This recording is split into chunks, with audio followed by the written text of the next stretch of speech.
ನನ್ನ ಪ್ರೀತಿಯ ಕೇಳುಗರೆ, ನಮ್ಮ ಎಲ್ಲರ ಜೀವನದಲ್ಲೂ ಈ ಒಂದು ಕ್ಷಣ ಖಂಡಿತ ಬಂದಿರುತ್ತೆ. ಯಾರಾದರೂ ಒಬ್ಬರು ನಮಗೆ ತುಂಬ ಬೇಕಾದವರು ಅಥವಾ ನಮಗೆ ತುಂಬ ಹತ್ತಿರ ಇರೋರು ನಮ್ಮ ಮನಸ್ಸಿಗೆ ನೋವು ಮಾಡಿರೋ ಕ್ಷಣ, ಅಥವಾ ನಮ್ಮ ಹೃದಯಕ್ಕೆ ತುಂಬ ದೊಡ್ಡ ಗಾಯ ಮಾಡಿರೋ ಕ್ಷಣ. ಅವರನ್ನು ನಾವು ಕ್ಷಮಿಸೋಕೆ ಆಗಲ್ಲ ಅಂತ ಅಂದ್ಕೊಂಡಿರ್ತೀವಿ. ಹಾಗೆ ಅವರಿಂದ ದೂರ ಕೂಡ ಇರ್ತೀವಿ. ಆದರೆ ಕ್ಷಮೆ ಅನ್ನೋದರಲ್ಲಿ ಇರೋ ಶಕ್ತಿ ಎಂಥ ದೊಡ್ಡ ಬೇಜಾರನ್ನು ಕೂಡ ಸರಿ ಮಾಡುತ್ತೆ. ಇವತ್ತು ಅಂಥದ್ದೇ ಒಂದು ಕಥೆಯನ್ನು ನಾನು ನಿಮ್ಮ ಹತ್ರ ಹಂಚ್ಕೋತೀನಿ. ಒಂದು ಸುಂದರವಾದ ಹಳ್ಳಿ ಹಿರಣ್ಯಪುರ ಅಂತ ಇತ್ತು. ಆ ಹಳ್ಳಿಯಲ್ಲಿ ಮುತ್ತಪ್ಪ ಅಂತ ಒಬ್ಬ ರೈತ ಇದ್ದ. ತುಂಬ ಒಳ್ಳೆ ರೈತ, ಕಷ್ಟಪಟ್ಟು ದುಡಿತಾ ಇದ್ದ. ಪ್ರತಿದಿನ ತನ್ನ ಹೊಲಕ್ಕೆ ಹೋಗೋದು, ಸಂಜೆ ಮನೆಗೆ ಬರೋದು, ಸಾಧಾರಣವಾದ ಊಟನೇ ಮಾಡೋದು, ನೆಮ್ಮದಿಯಾದ ಜೀವನನ ನಡೆಸೋದು. ಇದೇ ಇವನ ಪ್ರತಿದಿನದ ಕೆಲಸ ಆಗಿರುತ್ತೆ. ಆದರೆ ಅವನಿಗೆ ಒಂದೇ ಒಂದು ನಂಬಿಕೆ, ನಮ್ಮ ಜೀವನ ಯಾವಾಗಲೂ ಸುಂದರವಾಗಿರಬೇಕು ಮತ್ತು ಸರಳವಾಗಿ ಇರಬೇಕು. ಅದೇ ಊರಿನ ಇನ್ನೊಂದು ಭಾಗದಲ್ಲಿ ರಾಮಸ್ವಾಮಿ ಅನ್ನೋ ಇನ್ನೊಬ್ಬ ರೈತ ವಾಸ ಮಾಡ್ತಾ ಇರ್ತಾನೆ. ತುಂಬ ವರ್ಷಗಳಿಂದ ಈ ರಾಮಸ್ವಾಮಿ ಮತ್ತು ಮುತ್ತಪ್ಪ ಇಬ್ಬರೂ ಕೂಡ ತಮ್ಮ ಹೊಲದ ಜಮೀನಿನ ಜಾಗಕ್ಕೆ ಜಗಳ ಆಡ್ತಾ ಇರ್ತಾರೆ. ಈ ಜಾಗ ನಂದು, ಇದು ನಿಂದು ಅಂತ ಯಾವಾಗಲೂ ಜಗಳ ಆಡ್ತಿರ್ತಾರೆ. ಇವರಿಬ್ರು ಜಗಳ ಊರಿಗೆಲ್ಲ ಗೊತ್ತಿತ್ತು. ಒಂದಿನ ರಾತ್ರಿ ರಾಮಸ್ವಾಮಿ ರೈತ ಇದ್ನಲ್ಲ, ಅವನು ಮುತ್ತಪ್ಪನ ಹೊಲಕ್ಕೆ ಹೋದ. ಅಲ್ಲಿ ಹೋಗಿ ಇವರಿಬ್ಬರ ಜಮೀನಿನ ಮಧ್ಯ ಬಾರ್ಡರ್ ಥರ ಎತ್ತರದ ಹಳೇ ಮರಗಳನ್ನು ನೆಟ್ಟಿದ್ರು. ಆ ಮರಗಳನ್ನು ಕಟ್ ಮಾಡ್ದ. ಮರುದಿನ ಬೆಳಗ್ಗೆ ಮುತ್ತಪ್ಪ ಎಂದಿನಂತೆ ಅವನ ಹೊಲಕ್ಕೆ ಹೋಗ್ತಾನೆ. ಅಲ್ಲಿ ಹೋಗಿ ನೋಡಿದ್ರೆ ಹಳೇ ಮರಗಳೆಲ್ಲ ಕಟ್ಟಾಗಿ ಬಿದ್ದಿದೆ. ಮುತ್ತಪ್ಪನಿಗೆ ಇದು ಖಂಡಿತವಾಗ್ಲೂ ರಾಮಸ್ವಾಮಿನೇ ಮಾಡಿರೋದು ಅಂತ ಗೊತ್ತಾಗುತ್ತೆ. ಅವನ ಗೌರವಕ್ಕೆ ಧಕ್ಕೆ ಬಂದಂಗಾಗತ್ತೆ. ಅವನು ಸೈಲೆಂಟಾಗಿ ಮನಸ್ಸಲ್ಲೇ ಅನ್ಕೋತಾನೆ, ಇಷ್ಟು ದಿನ ಬರೀ ಮಾತಲ್ಲೇ ಜಗಳ ಆಗ್ತಿತ್ತು, ಈಗ ಅವನ ಲೈನನ್ನು ಕ್ರಾಸ್ ಮಾಡಿದ್ದಾನೆ. ಇನ್ನು ಮುಂದೆ ನಾನೇನು ಮಾಡ್ತೀನಿ ನೋಡಿ. ಅವತ್ತಿನಿಂದ ಮುತ್ತಪ್ಪ ಬೇರೆ ವ್ಯಕ್ತಿ ಥರ ಆಡೋಕೆ ಶುರು ಮಾಡ್ದ. ತನ್ನ ಜಮೀನಲ್ಲಿ ಕೆಲಸ ಮಾಡಿದ್ರೂ ಕೂಡ ಕೆಲಸವನ್ನು ನಿಧಾನಕ್ಕೆ ಮಾಡ್ತಿದ್ದ. ಅವನ ತಲೆಯಲ್ಲಿ ಯಾವಾಗಲೂ ರಾಮಸ್ವಾಮಿಗೆ ಏನು ಮಾಡ್ಬೋದು ಅನ್ನೋದೇ ಓಡ್ತಾ ಇತ್ತು. ಅದರಿಂದಾಗಿ ಇವನ್ ಕೆಲಸಗಳನ್ನೆಲ್ಲ ಬಿಟ್ಟು ರಾಮಸ್ವಾಮಿ ಬಗ್ಗೆನೇ ಯೋಚನೆ ಮಾಡ್ತಿದ್ದ. ಯಾವಾಗಲೂ ಕೋಪ ಮಾಡ್ಕೊಂಡಿರ್ತಿದ್ದ. ಅವನಿಗೇನಾದರೂ ಮಾಡಬೇಕು ಅಂತ ದ್ವೇಷದಲ್ಲೇ ಇರ್ತಿದ್ದ. ನನ್ನ ಗೌರವ ಹಾಳಾಯಿತು, ನನ್ನ ಮಕ್ಕಳು ಮುಂದೆ, ಊರಿನ ಜನದ ಮುಂದೆ ಅಂತ ಯಾವಾಗಲೂ ಯೋಚನೆ ಮಾಡ್ತಿದ್ದ. ಅವನ ಹೆಂಡತಿ ಲಕ್ಷ್ಮಿ ಒಂದಿನ ಮುತ್ತಪ್ಪಂಗೆ ಹೇಳ್ತಾಳೆ, ಗಿಡಕ್ಕೆ ನೀರು ಸಿಕ್ಕಿಲ್ಲ ಅಂದರೆ ಅದು ಒಣಗೋಗುತ್ತೆ.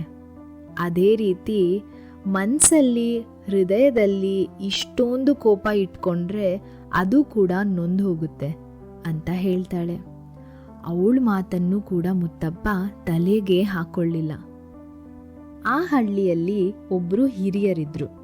ಅವರು ಮುತ್ತಪ್ಪನ್ನ ಚಿಕ್ಕ ವಯಸ್ಸಿಂದ ನೋಡಿದ್ರು. ಅವರು ಒಂದಿನ ಮುತ್ತಪ್ಪನ ಬಳಿ ಬಂದು ಕೂತ್ಕೊಂಡು ಮಾತಾಡ್ತಾರೆ. ನೋಡು ಮುತ್ತಪ್ಪ, ಅವನು ಬಂದು ನಿನ್ನ ಜಮೀನಿನಲ್ಲಿ ಮರಗಳನ್ನ ಕಟ್ ಮಾಡ್ದ ಅಂತ ನೀನು ಅದನ್ನೇ ಮಾಡಿದ್ರೆ ಅವನಿಗೂ ನಿನಗೂ ಏನು ವ್ಯತ್ಯಾಸ ಆಗುತ್ತೆ? ನೀನು ಅವನ ಥರನೇ ಆಗ್ತೀಯ ಅಲ್ವಾ? ಅದರಿಂದ ಅವನನ್ನು ಕ್ಷಮಿಸ್ಬಿಡು. ಈ ಕೋಪ, ದ್ವೇಷ ಇದನ್ನೆಲ್ಲ ಬಿಟ್ಬಿಡು ಅಂತ ಹೇಳ್ತಾರೆ. ಅವತ್ತು ರಾತ್ರಿ ಮುತ್ತಪ್ಪ ನಿದ್ದೆನೇ ಮಾಡಿಲ್ಲ. ಕೂತ್ಕೊಂಡು ಈ ವಯಸ್ಕರು ಹೇಳಿದ್ರಲ್ವಾ, ಇದೇ ಮಾತನ್ನು ಯೋಚನೆ ಮಾಡ್ತಾ ಇದ್ದ.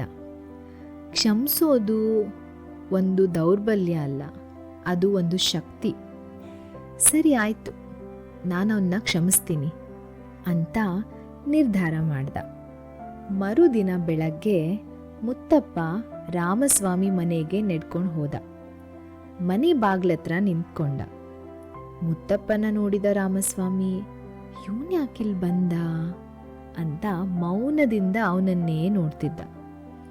ಮುತ್ತಪ್ಪ ರಾಮಸ್ವಾಮಿಯನ್ನ ಕಣ್ಣಲ್ಲಿ ಕಣ್ಣಿಟ್ಟು ನೋಡ್ತಾ ಹೀಗೆ ಹೇಳ್ತಾನೆ, ನಿನ್ನ ಮೇಲೆ ನನಗೆ ತುಂಬ ಕೋಪ ಇತ್ತು, ನನಗೆ ತುಂಬ ಬೇಜಾರು ಮಾಡಿದ್ಯಾ ನೀನು. ಆದರೂ ಪರವಾಗಿಲ್ಲ, ನಾನಿವತ್ತು ನಿನ್ನ ಕ್ಷಮಿಸ್ಬೇಕು ಅಂತ ನಿರ್ಧಾರ ಮಾಡಿದ್ದೀನಿ. ಈ ಜಮೀನು ನಮ್ಮಿಬ್ರಿಗೂ ಸೇರಿದ್ದು, ಆದರೆ ಈ ಭೂಮಿ ತಾಯಿ ಮುಂದೆ ನಾವಿಬ್ರು ಏನೇನೂ ಅಲ್ಲ. ಅದರಿಂದ ನಾನು ನಿನ್ನ ಕ್ಷಮಿಸ್ತೀನಿ. ನಿಂದು ಯಾವುದು ಜಾಗ ಇದೆ ಅಂತ ನೀನು ಅವತ್ತಿಂದ ನನ್ನ ಜೊತೆ ಜಗಳ ಆಡ್ತಿದ್ಯಾ, ನೀನು ಆ ಜಾಗ ತಗೊಂಡ್ಬಿಡು ಅಂತ ಹೇಳಿ ಅಲ್ಲಿಂದ ಹೊರಟು ಬಿಡ್ತಾನೆ. ರಾಮಸ್ವಾಮಿಗೆ ಈ ಮಾತನ್ನು ಕೇಳಿ ಒಂದು ಕ್ಷಣ ನಂಬೋಕೆ ಆಗಲ್ಲ, ಏನೋ ಆಶ್ಚರ್ಯ ಆಗುತ್ತೆ. ಅವನು ದಿನಪೂರ್ತಿ ಇದೇ ವಿಷಯದ ಬಗ್ಗೆ ಯೋಚನೆ ಮಾಡಿ ರಾತ್ರಿ ಮುತ್ತಪ್ಪನ ಮನೆಗೆ ಹೋಗ್ತಾನೆ. ಅಲ್ಲಿ ಹೋಗಿ ಅವನ ಕೈಯನ್ನು ಹಿಡ್ಕೊಂಡು ಏನೂ ಹೇಳಲ್ಲ, ಮೌನವಾಗಿರ್ತಾನೆ. ಇಡೀ ಊರೇ ಅವತ್ತು ಆಶ್ಚರ್ಯದಿಂದ ರಾಮಸ್ವಾಮಿ ಮತ್ತು ಮುತ್ತಪ್ಪನ್ನ ನೋಡ್ತಾ ಇರುತ್ತೆ. ಆ ಸಂಜೆ ಸೂರ್ಯ ಹಿರಣ್ಯಪುರದ ಮೇಲೆ ನಿಧಾನವಾಗಿ ಮುಳುಗ್ತಾ ಇದ್ದ. ರಾಮಸ್ವಾಮಿ ಮತ್ತು ಮುತ್ತಪ್ಪನ ಹೃದಯದಲ್ಲಿ ಕ್ಷಮೆ ಅನ್ನೋ ಬೆಳಕು ನಿಧಾನವಾಗಿ ಮೂಡ್ತು. ನನ್ನ ಪ್ರೀತಿಯ ಕೇಳುಗರೆ, ಇವತ್ತು ನಾವು ಯಾರಿಗಾದರೂ ನೋವುಂಟು ಮಾಡಿದರೆ ಕ್ಷಮೆ ಕೇಳೋಣ. ಮತ್ತು ಯಾರಾದರೂ ನಮ್ಮನ್ನು ನೋಯಿಸಿದ್ರೆ ಅವರನ್ನು ಕೂಡ ಕ್ಷಮಿಸೋಣ. ಯಾಕೆ ಅಂದರೆ ಕ್ಷಮಿಸೋದು ಅಥವಾ ಕ್ಷಮೆಯನ್ನು ಕೇಳೋದು ನಮ್ಮ ದೌರ್ಬಲ್ಯ ಅಲ್ಲ, ಅದು ನಮ್ಮ ಶಕ್ತಿ. ಇವತ್ತಿನ ಈ ಕತೆ ನಿಮಗೆಲ್ಲ ಇಷ್ಟ ಆಗಿದೆ ಅಂತ ಭಾವಿಸ್ತೀನಿ. ಇದೇ ರೀತಿ ಬಹಳಷ್ಟು ಕತೆಗಳನ್ನು ಕೇಳೋದಕ್ಕೆ ನಮ್ಮ ಚಾನಲ್ಲಿಗೆ ಸಬ್ಸ್ಕ್ರೈಬ್ ಆಗಿ. ಹಾಗೆ ಈ ಕತೆಯ ಬಗ್ಗೆ ನಿಮ್ಮ ಅಭಿಪ್ರಾಯಗಳನ್ನು ನಮಗೆ ಕಮೆಂಟ್ ಬಾಕ್ಸ್ ಮೂಲಕ ತಿಳಿಸಿ. ನಿಮ್ಮ ಉತ್ತರಕ್ಕಾಗಿ ಕಾಯ್ತಾ ಇರ್ತೀವಿ. Thank you.